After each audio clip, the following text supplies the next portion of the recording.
Bonjour à tous, aujourd'hui je vais essayer de vous plonger dans l'univers d'un réalisateur que j'ai découvert il y a pas très longtemps. Je dirais que c'est un réal qui a réussi à se hisser dans le top 10 de mes réalisateurs préférés. Je vais vous parler d'Ari Aster. Mais comme Ari Aster est un réalisateur qui est plutôt porté sur le cinéma de l'horreur, je propose un petit changement d'ambiance. On n'est pas mieux comme ça là? Avec ce petit rouge là, un peu sanglant.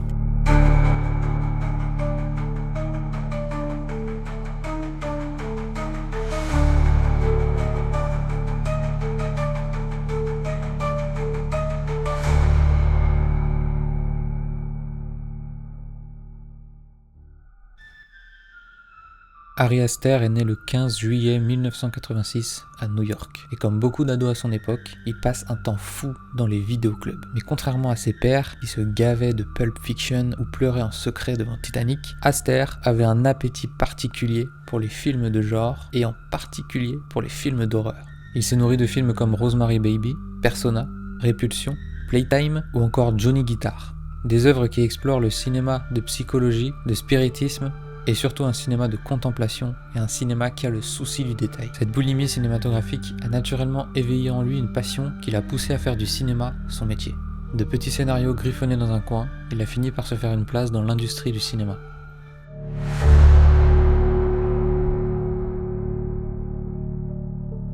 Pendant ses études à l'université d'art et de design de Santa Fe, Aster réalise son tout premier court-métrage, Tale of Two Teams. Ce film lui vaut une bourse pour intégrer le conservatoire AFI, American Film Institute. Il enchaîne ensuite avec d'autres courts-métrages comiques cette fois-ci, comme Airman's Cure All Tonic en 2008 et TDF Really Rocks en 2011. Ce film, il est très particulier. Disons que c'est une parodie d'un téléachat comme on peut voir sur TF1 le matin, mais très malsain. Genre vraiment très malsain. Mais il est vraiment très drôle. Pour le coup, je trouve que c'est la première fois qu'il découvre un peu ce côté malsain. So I said, roast duck, good luck. Okay, my turn. Knock knock. Who's there?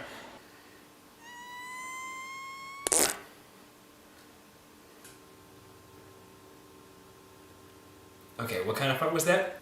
Just a normal butt fart. No. That's not funny. That's not funny anymore.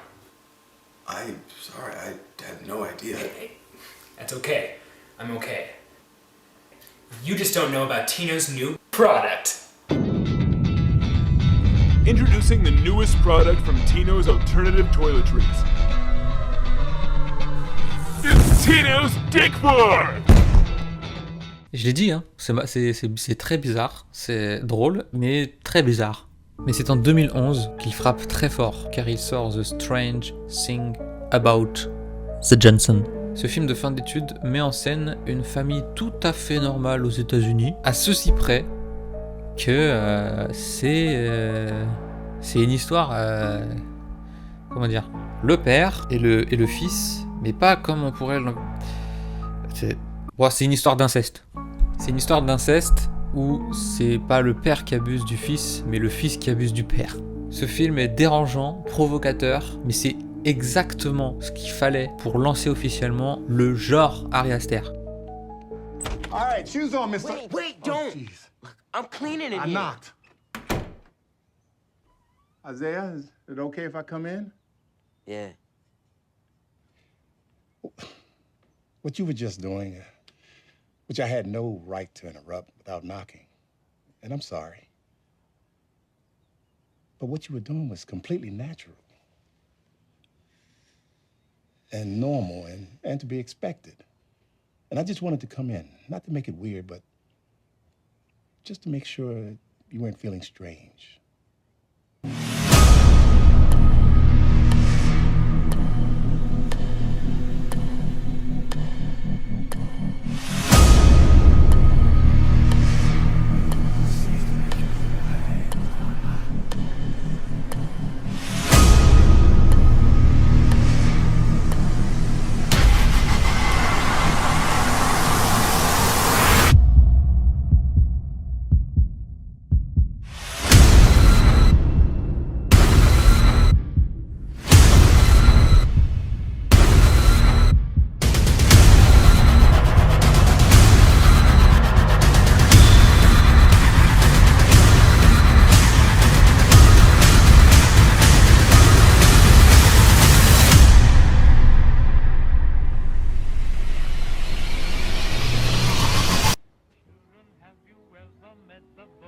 I love you. I love you back. You're much too good, I'm sure. Don't you be afraid of him if he should visit you. He's a great big coward, so I'll tell you what to do. Hush, hush, hush, here comes the boogeyman. Don't let him come too close to you, he'll catch you if he can. Just pretend that you're a crocodile, and you will find that boogeyman will run away a mile. Entre 2011 et 2016, Harry va réaliser 5 autres courts-métrages, très souvent en collaboration avec ses potes du conservatoire. Et cette collaboration, ça va lui permettre d'exploiter différents styles. Et il y en a un qui m'a particulièrement touché, je dirais, en particulier sur l'aspect esthétique et en même temps sur la réal. Mais je crois que ça se prononce Munchausen. Il se démarque de toute sa filmo, en particulier sur les courts-métrages, parce qu'il n'y a pas de dialogue. Et ça raconte en fait l'histoire d'une mère qui refuse de voir son fils quitter le cocon familial pour aller faire ses études, pour ensuite construire une famille, peu importe, mais le fait de... ça raconte cette histoire-là. C'est vraiment, on découvre une maman qui s'apprête à dire au revoir à son fils alors qu'il est en train de faire ses cartons dans sa chambre, et on voit progressivement la vie du petit, voilà, il grandit, il quitte la maison, quoi. Au début, on dirait un petit dessin animé Pixar. C'est très mignon, c'est touchant, c'est tout ce que vous voulez. Mais très vite, ça dérape, évidemment.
En 2018, Aster sort son premier long métrage, Hérédité. Et c'est une claque monumentale dans le genre cinématographique de l'horreur.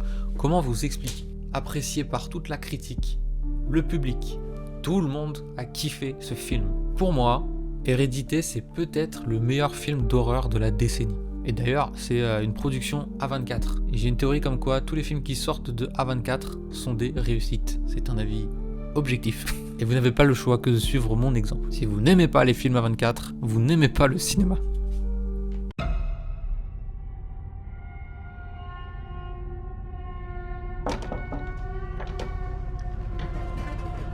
Come on, Peter.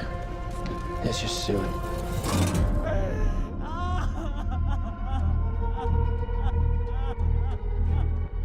It's heartening to see so many strange new faces here today. I know my mom would be very touched and probably a little suspicious.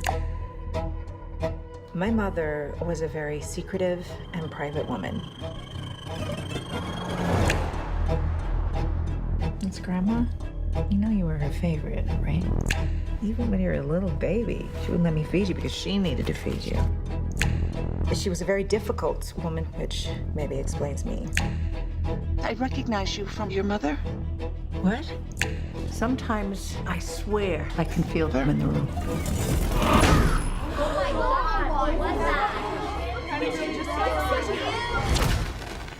She isn't gone.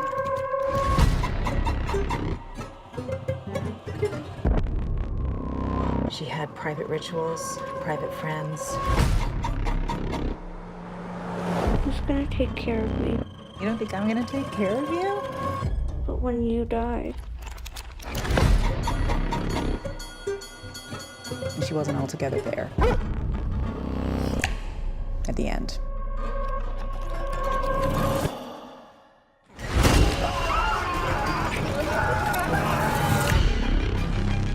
I don't like this. Dad, I don't like this. What's happening? Tina! Don't you ever raise your voice at me! I am your mother! Please stop! Mom, what's happening? Make it stop! Make it stop! I just don't want to put any more stress on my family.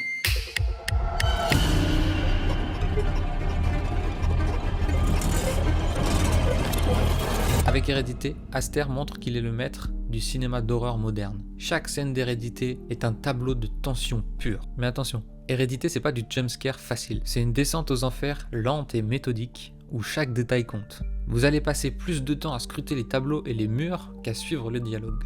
Aster y aborde des thèmes qui lui sont chers, la famille, le spiritisme et les malédictions. Et pour cause, à l'époque, Aster était persuadé que sa famille entière était maudite sur des générations. Et il s'est dit tiens, je vais faire un film là-dessus. Après Hérédité, Aster enchaîne avec Midsommar en 2019. Encore un film d'horreur psychologique qui aborde les traumatismes, le suicide et les sectes. C'est rigolo tout ça. En 2023, il sort Beau is Afraid, un film où Aster puise à nouveau dans son expérience personnelle. Les rêves, les angoisses, l'impuissance. Le personnage de Beau est une projection des peurs d'Aster. Et en cherchant un peu plus loin, même si c'est pas vraiment un secret, c'est l'aboutissement d'un projet qui a mûri pendant 12 ans depuis son court-métrage Beau en 2011. Ari Aster a réussi à devenir un maître de son art en seulement 3 longs métrages. En 2025, il sortira un nouveau film, Eddington, un western néo-noir toujours teinté de psychologie, avec entre autres Joaquin Phoenix, Emma Stone et Pedro Pascal. Ça promet d'être une nouvelle plongée dans l'esprit torturé et fascinant d'Ari Aster. J'espère que cette vidéo vous a plu. C'est la première fois que je me lance sur un fast cam comme ça, où c'est pas de l'impro, j'ai du texte là que j'essaye de lire et en même temps de pas qu'on le voit à l'image parce que c'est bizarre. J'aimerais parler d'autres réals ou tout simplement de films, et peut-être même aussi d'A24. Évidemment, je vais mettre en description tous les liens des courts-métrages qu'il a pu faire, parce que la quasi-totalité de ces courts-métrages sont disponibles sur YouTube. Je vous conseille quand même d'aller y jeter un coup d'œil, surtout d'aller voir The Strange Thing About the Johnson et Munchausen. Je sais toujours pas si ça se prononce comme ça, c'est fou.